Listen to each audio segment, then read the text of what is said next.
Benefit number 1. Walking is the best remedy there is. We tell you that the simple fact of walking an hour daily can even reprogram your genes and cut in half those that generate obesity, inflammation, and increase the risk of death.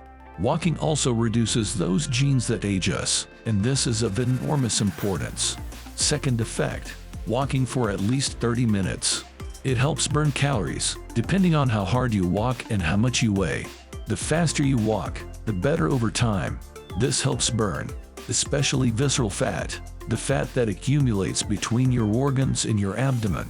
And it's just that fat that generates inflammation, tiredness, fatigue, insulin resistance, prediabetes, and all the other ills of inflammation. And this is more important than one can imagine, because by reducing inflammation when walking we are reducing the risk of thrombosis, heart attacks, strokes, among other things.